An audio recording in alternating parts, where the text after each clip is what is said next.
Friends, எல்லாருக்கும் வணக்கம். இன்றைக்கி நம்மளோட சேனலில் என்ன பார்க்க போகிறோம் அப்படின்னா, நல்லா ஹோட்டல் ஸ்டைலில் ஆலு பரோட்டா ரொம்ப சுலபமாக வீட்டில் எப்படி பண்ணுறது அப்படிங்கிறதான் பார்க்க போகிறோம். இப்போ ஆலு பரோட்டாவுக்கு தேவையான மாவை வந்து நம்ம முதல்ல பிசைஞ்சிக்கலாம். அதுக்காக ஒரு மிக்சிங் பவுலில் நான் 1.5 கப் அளவுக்கு கோதுமை மாவு போட்டிருக்கேன்.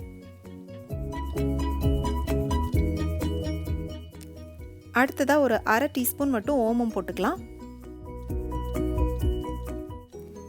தேவையான அளவுக்கு உப்பு, கடைசியாக ஒரே ஒரு டீஸ்பூன் எண்ணெய் சேர்த்துட்டு இது எல்லாத்தையும் முதல்ல தண்ணி சேர்க்காமல் கையால் நல்லா கலந்து விட்டுக்கோங்க. அதுக்கப்புறமா கொஞ்சம் கொஞ்சமாக தண்ணி ஊற்றி நல்லா சாஃப்டான சப்பாத்தி மாவாக பிசைஞ்சிக்கலாம்.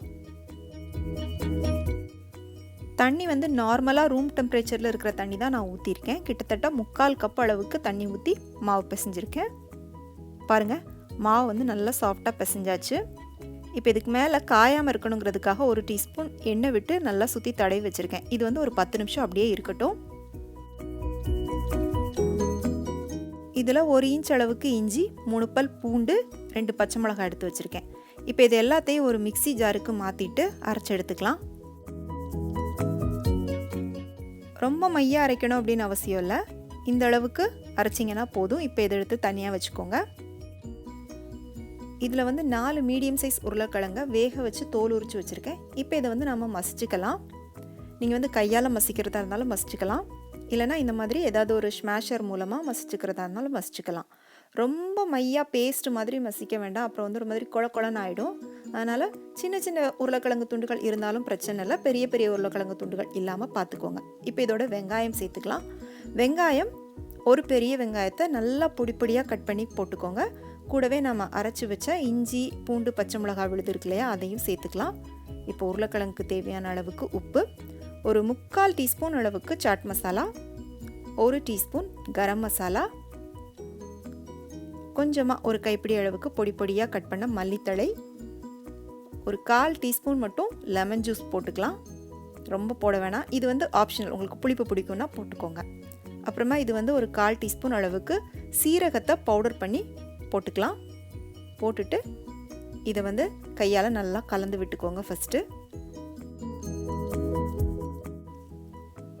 கலந்துட்டு நமக்கு எந்த அளவுக்கு ஸ்டஃபிங் வேணுமோ அதுக்கு ஏற்ற அளவில் இந்த உருளைக்கிழங்கை எடுத்து நம்ம உருட்டி ஃபஸ்ட்டே ரெடி பண்ணி வச்சிட்டோம் அப்படின்னா நமக்கு ஈஸியாக இருக்கும். நான் வந்து இன்றைக்கி ஒரு பெரிய எலுமிச்சம்பழ அளவுக்கு ஸ்டஃபிங் எடுத்திருக்கேன். பாருங்கள், இப்போ இதே மாதிரி எல்லாத்தையும் நான் வந்து உருட்டி ரெடி பண்ணி வச்சிட்டேன்.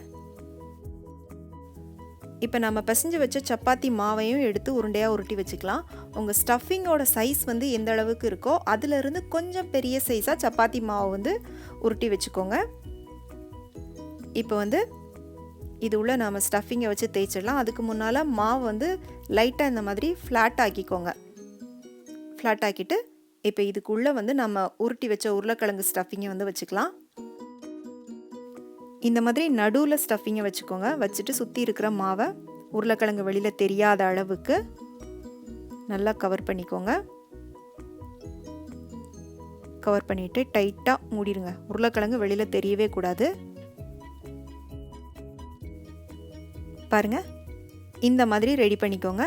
இப்போ இதை வந்து மாவில் லைட்டாக பரட்டி எடுத்துகிட்டு நம்ம தேய்ச்சிடலாம். முதல்ல கையால் இந்த மாதிரி லைட்டாக ஃப்ளாட் பண்ணி விட்டுக்கோங்க. அதுக்கப்புறமா நம்ம சப்பாத்தி தேய்க்கிற கட்டையை வச்சுட்டு தேய்ச்சோம் அப்படின்னா கரெக்டாக இருக்கும். ரொம்ப அழுத்தி தேய்ச்சிங்க அப்படின்னா உள்ளே இருக்கிற ஸ்டஃபிங் வந்து வெளியில் வந்துடும். அதனால் ஒரு மைல்டான ப்ரெஷர் கொடுத்து தேய்ச்சிக்கோங்க. அதே மாதிரி ஒரே பக்கமாக தேய்ச்சிக்கிட்டே இருக்கக்கூடாது, அப்படின்னாலும் வெளியில் ஸ்டஃபிங் வந்துடும். அதனால் மாற்றி போட்டு தேய்ச்சிக்கோங்க. சப்போஸ் அந்த ஸ்டஃபிங் வந்து வெளியில் தெரியுது அப்படின்னா அதுக்கு மேலே கொஞ்சமாக மாவு எடுத்து போட்டுட்டு பூசிக்கோங்க. பாருங்கள், இந்த மாதிரி அழகாக தேய்ச்சி ரெடி பண்ணி வச்சுக்கோங்க. இப்போ ஒரு தோசைக்கல்லை நல்லா சூடு பண்ணிக்கோங்க. கல் நல்லா சூடானதும் அதில் ஒரு 1/4 டீஸ்பூன் அளவுக்கு எண்ணெய் விட்டுட்டு நல்லா தேய்ச்சிக்கோங்க. இப்போ அடுப்பை மீடியம்க்கு மாற்றிட்டு நம்ம தேய்ச்சி வச்ச ஆலு பரோட்டாவை அதில் போட்டுக்கோங்க. ஒரு 30 செகண்டில் திரும்பவும் திருப்பி போடுங்க. 30 செகண்டுக்கு ஒரு தடவை திருப்பி போட்டுக்கோங்க. மேலே வந்து லைட்டாக எண்ணெய் ஊற்றிட்டு இந்த மாதிரி தேய்ச்சி விட்டுக்கிட்டிங்க அப்படின்னா அந்த மேலே இருக்கிற லேயரும் வந்து உங்களுக்கு நல்லா கிறிஸ்பியாக வேகும். ஒரு 2 நிமிஷத்துக்கு அப்படியே திருப்பி போட்டு வேக விட்டுக்கோங்க. பாருங்கள், அழகாக நல்லா உப்பி வருது. இன்றைக்கி நான் உங்களுக்கு வந்து ரொம்ப சிம்பிளான மெத்தடில் செஞ்சு காமிச்சிருக்கேன். இன்னொரு மெத்தட் வந்து வெங்காயம் உருளைக்கிழங்கு எல்லாம் வதக்கி ஸ்டஃபிங்காக வச்சு பண்ணுவாங்க. அந்த ரெசிபி உங்களுக்கு நான் வந்து தனியாக அப்லோட் பண்ணுறேன். இப்போ நம்மளோட ஆலு பரோட்டா ரெடி ஆயிடுச்சு. இப்போ இதுக்கு மேலே வந்து லைட்டாக பட்டர் தடவிக்கோங்க, நல்லாயிருக்கும். இதை வந்து நல்லா தயிரோடு வச்சு சாப்பிட்டீங்க அப்படின்னா சூப்பரான டேஸ்ட்டில் இருக்கும். கண்டிப்பாக உங்களுக்கு இந்த ஆலு பரோட்டா பிடிச்சிருக்கும் அப்படின்னு நம்புகிறேன். பிடிச்சிருந்துச்சு அப்படின்னா உடனே லைக் பண்ணிவிட்டு உங்கள் ஃப்ரெண்ட்ஸ் அண்ட் ஃபேமிலிக்கு ஷேர் பண்ணுங்கள். மீண்டும் வேறொரு ரெசிபியோடு சந்திக்கிறேன். நன்றி, வணக்கம்.